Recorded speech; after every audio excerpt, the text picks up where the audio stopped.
Seja muito bem-vindo, meu amigo trabalhador, seja muito bem-vinda, minha amiga trabalhadora, você que está ligadinho conosco no nosso canal RJS Treinamentos e Gestão.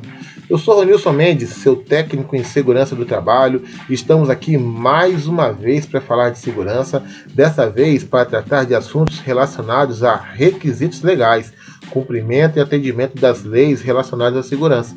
É da sua importância também. Seus direitos, seus deveres estão todos inseridos nas normas regulamentadoras. E você precisa saber o que é importante para você atender às leis, atender às normas, estar em dia com a sua empresa com relação a atendimento de normas e não ser penalizado por isso. Não é somente executar, usar equipamento de proteção, leis e normas fazem parte do nosso dia a dia. Bom, antes de começar a falar a respeito desse assunto, eu quero lembrar você que está ligadinho conosco no YouTube. Não deixe de se inscrever em nosso canal, ativar o sininho das notificações, deixar o seu like para que o YouTube saiba que esse canal é um canal que traz informação, conteúdo de qualidade, conteúdo que vai agregar no seu crescimento pessoal e no seu crescimento profissional. Nós estamos aqui no nosso diálogo diário de segurança, o nosso DDS, e é o DDS de número 23. E hoje, para atender requisitos legais, para atender a legislação, nós vamos falar sobre NR1 e tratar sobre as ordens de serviço de segurança. Bom, eu queria lembrar vocês, vou alertar vocês, que esse DDS ele vai se estender um pouquinho mais, porque eu preciso explicar para vocês a respeito de ordem de serviço e explicar para vocês qual é a tua obrigação como funcionário ou a tua obrigação como empregador com relação ao atendimento da norma regulamentadora número 1, tratando-se de ordem de serviço, tá bom? Então vamos lá, bem dinâmico, bem prático. Primeiro, definição de ordem de serviço. Segundo o anexo 1 da NR1, que vai falar das definições dos termos, a ordem de serviço de segurança e saúde no trabalho, são instruções por escrito quanto às precauções para evitar acidentes do trabalho ou doenças ocupacionais. A ordem de serviço pode estar contemplada em procedimentos de trabalho e outras instruções de SST. Então a NR1 ela dá uma definição de ordem de serviço e a definição dela é exatamente essa. São instruções por escrito quanto às precauções para evitar acidente de trabalho e doenças ocupacionais. Então, bem atento. No ato da contratação, o funcionário deve receber esse documento escrito com essas precauções para evitar acidente de trabalho e doenças ocupacionais. A NR1, no item 1.4.1, define que cabe ao empregador elaborar as ordens de serviço sobre segurança e saúde do trabalho, dando ciência aos trabalhadores. Ou seja, o empregador, no ato da contratação, vai informar ao trabalhador sobre quais são os riscos, os perigos do ambiente de trabalho e quais são as medidas corretivas. Aonde que vai estar isso? Na ordem de serviço. E o empregado? Da mesma forma que a NR1 fala sobre as obrigações do empregador, na NR1, no item 1.4.2, define que cabe ao trabalhador cumprir as disposições legais e regulamentares sobre segurança e saúde no trabalho, inclusive as ordens de serviços expedidas pelo empregador. Ou seja, um funcionário ele pode ter várias ordens de serviço a partir do momento que ele vai trabalhar em outro lugar, que ele vai fazer uma outra função, ou que ele seja promovido de cargo. A ordem de serviço é um documento dinâmico. Aparecer uma função nova, um trabalho novo, um risco novo no ambiente do funcionário, a medida de proteção tem que ser definida e o funcionário deve ter sua ordem de serviço atualizada para que ele fique coerente com relação às questões de risco. Bom, dando continuidade, é importante saber sobre ordem de serviço. A ordem de serviço de segurança é um documento que tem como objetivo instruir o trabalhador sobre, vamos lá, as suas atribuições no ambiente de trabalho, seus direitos e deveres na empresa, os riscos ao qual o funcionário está exposto e as medidas de prevenção dos perigos e riscos identificados. Esse documento não é o mesmo documento utilizado pela empresa para a liberação de frente de trabalho e serviços externos. Existem várias empresas que, para você começar a fazer o seu trabalho, é preciso emitir uma ordem para que você faça aquela atividade.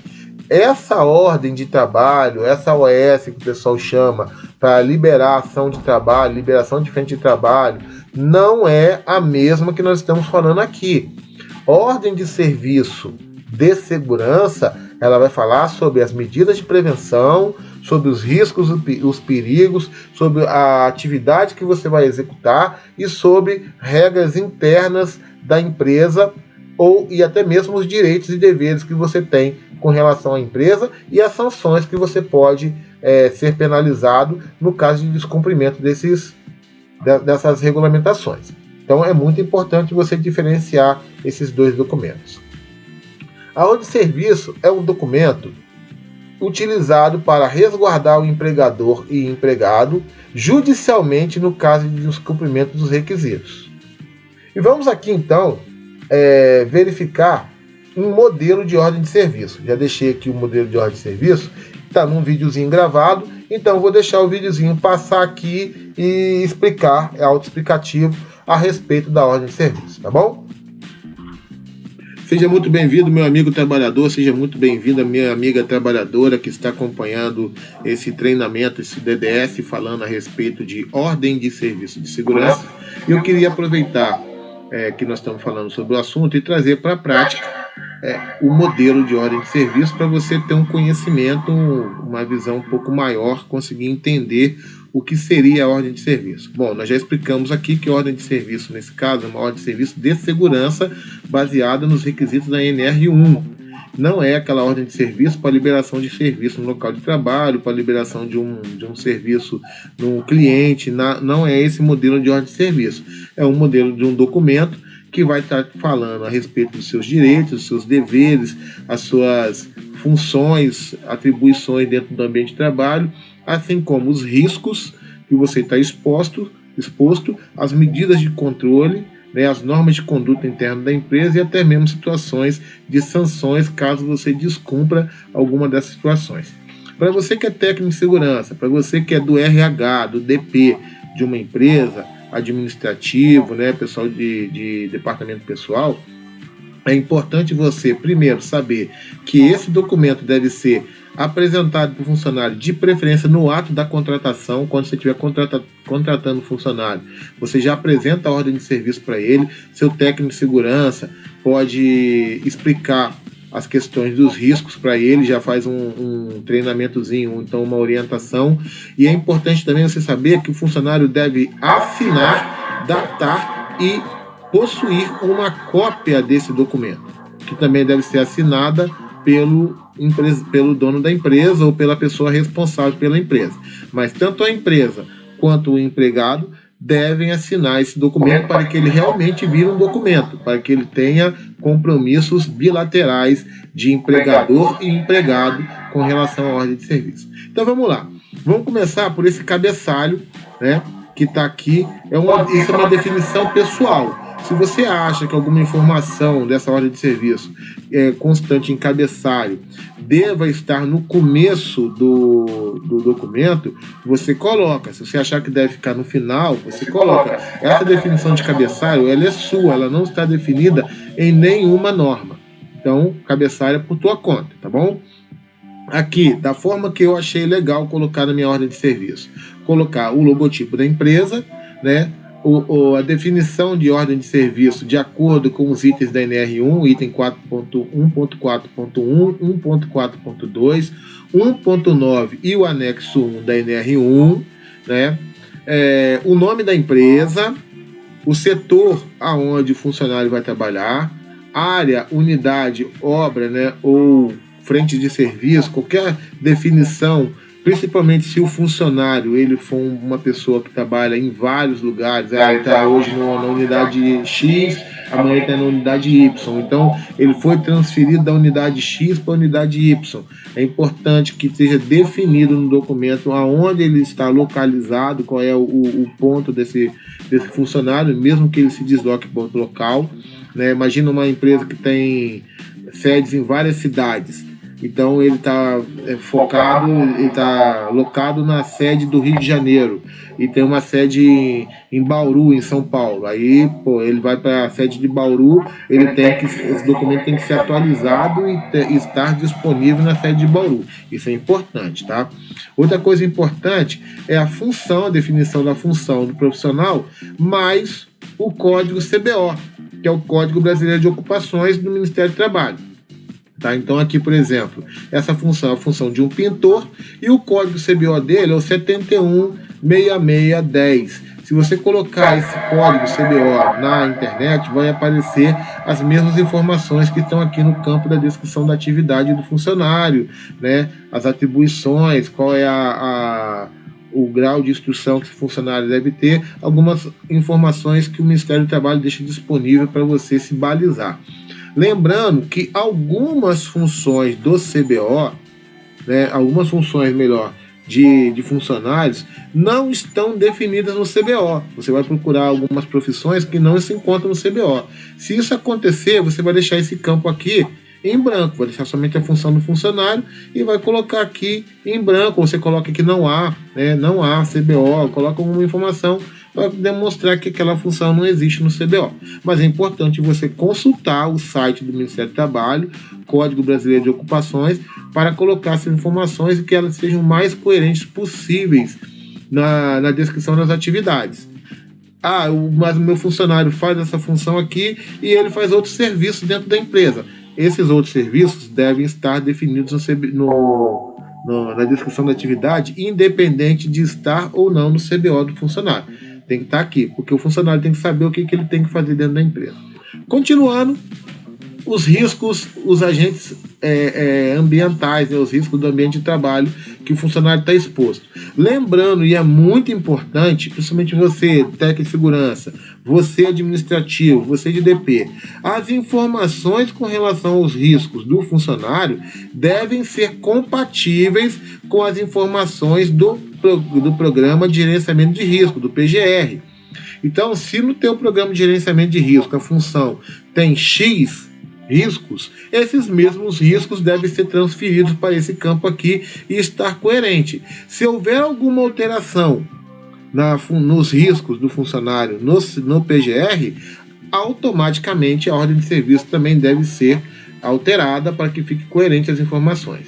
Aqui nesse caso, por exemplo, eu vou citar aqui essa situação, esse exemplo aqui, eu coloquei, isso foi uma opção minha, de colocar as ferramentas, né, e máquinas portáteis e rotativas que o funcionário está apto a manusear. O que eu chamo de apto aqui nesse caso? Você pode ver que eu coloquei um sim ou não, né? O que eu chamo de apto? Aquela no qual o funcionário foi treinado pela empresa ou treinado pelo fabricante que está atendendo os requisitos da NR1 com relação a treinamento e os requisitos específicos de norma regulamentadora com relação a treinamento de máquinas e ferramentas, tá? Ele está apto porque ele está treinado, ele é capacitado para executar essas atividades e manusear esses equipamentos.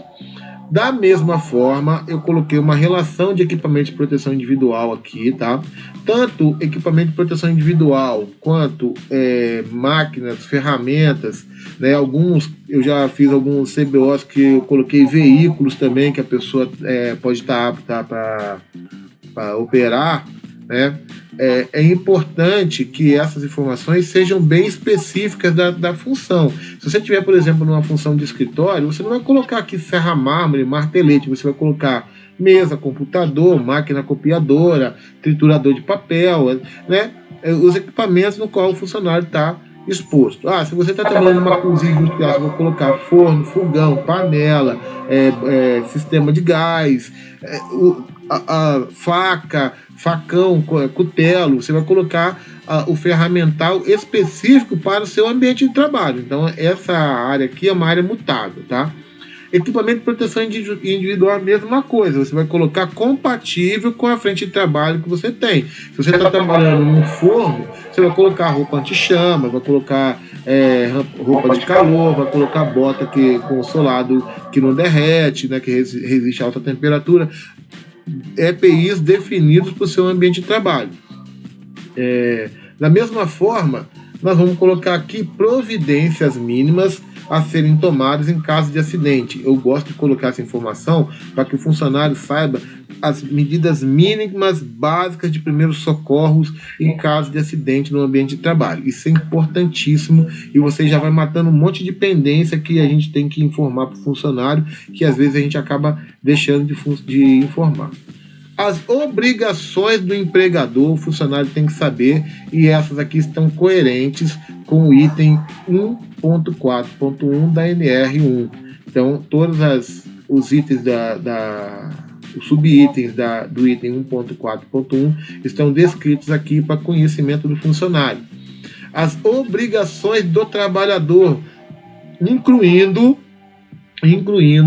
as definidas no item 1.4.2 da NR1 e, além dessas, outras. Tá? Aqui na minha ordem de serviço não estão apenas as do 1.4.2, mas estão outras também, que são normas internas ou norma do cliente, normas que o funcionário tem que saber que ele tem que cumprir no ambiente de trabalho. Continuando, informações gerais, aí vai ser o quê? As informações relacionadas ao ambiente de trabalho, as normas e condutas internas do funcionário, normas de segurança que são específicas da empresa ou específicas do cliente. Então, essas informações são importantes e obrigatórias. Você não pode somente falar para o funcionário a respeito dos riscos do PGR, do cumprimento dos requisitos legais com relação às obrigações de empregado e empregador, e não citar os riscos inerentes à atividade dele no ambiente de trabalho. Então, é importante.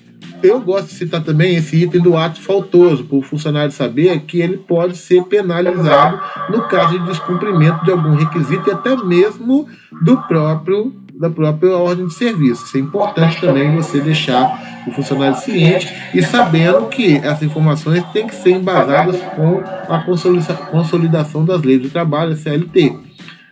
Sempre deixando isso bem claro, porque esse documento, depois que ele tiver assinado, ele é um documento de respaldo jurídico, tanto para o empregado quanto para o empregador. Para finalizar, eu gosto de deixar aqui o campo das assinaturas, os responsáveis, as pessoas que estão cientes que a ordem de serviço foi emitida e que o funcionário tomou ciência dessa ordem de serviço e que essas pessoas responsáveis estão endossando. Então, aqui no caso, responsável técnico, nesse caso eu coloquei aqui meu nome e assinatura. Aprovado por seria o empregador, tá? O empregador tem que assinar junto um termo de compromisso para o funcionário ter ciência que ele recebeu uma ordem de serviço com as instruções de segurança e de execução da atividade e, para finalizar, o nome do funcionário por extenso, a data e a assinatura da ordem de serviço. Isso é de suma importância, principalmente a assinatura da ordem de serviço, a assinatura do empregador e do responsável pela segurança da empresa é importante. Tá? Para concluir essa explicaçãozinha, sempre lembrar, pessoal, você de DP, você técnico de segurança, você encarregado, você microempreendedor ou empresário que às vezes não tem um SESM, tinha um DP constituído, você contador. Esse documento, Ordem de Serviço de Segurança, é importante estar junto com os documentos do funcionário para caso de fiscalizações dos órgãos competentes. Tá bom? Então era isso que eu queria estar explicando para vocês hoje, espero que vocês tenham entendido. Se tiver alguma dúvida, me procura no meu e-mail, rjs.treinamento.gestão@gmail.com ou pelos comentários do YouTube, que vai estar aí no nosso videozinho do YouTube. Você pode me procurar. Qualquer dúvida, se quiser um modelo dessa ordem de serviço, gostou desse modelo de ordem de serviço ou tiver alguma dúvida, me procura lá que a gente entra em contato e esclarece as dúvidas e passa um modelinho para vocês, tá bom? Um abraço e até a próxima. Muito bom, então vamos finalizar o nosso DDS, né? Lembrando a você que é importante a apresentação da ordem de serviço de segurança ao empregado no ato da contratação. Pessoal de RH, técnico de segurança, dono de empresa, o funcionário deve receber uma cópia da ordem de serviço no ato da contratação, assinada por você, assinada pelo seu técnico, assinada pelo representante da empresa e assinada pelo empregado. É uma via de duas mãos, você vai ficar com uma evidência que você informou para o empregado as obrigações, os riscos, tudo que é importante para ele executar a atividade, e o empregado tem evidência de que ele recebeu essas informações com uma cópia desse documento, tá bom? Lembre-se, segurança é um hábito baseado no cuidado. O cuidado começa a partir do cumprimento de legislação. Então, cuidado com você, cuidado com a empresa, cuidado com as pessoas que estão ao teu redor. Muito obrigado. Eu queria agradecer logo de uma vez. Obrigado pela atenção, obrigado pela compreensão da extensão do tempo desse DDF. Deus te abençoe, Deus te guarde no seu ambiente de trabalho. E lembre-se, não deixe de se inscrever em nosso canal, assinar o sininho, ativar o sininho das notificações, deixar o teu like ou até mesmo nos procurar. Entre em contato. Faça contato pelos comentários ou pelo nosso e-mail rjs.treinamentos.gestão@gmail.com. Bom, nos vemos no próximo DDS. Um abraço para você e até a próxima!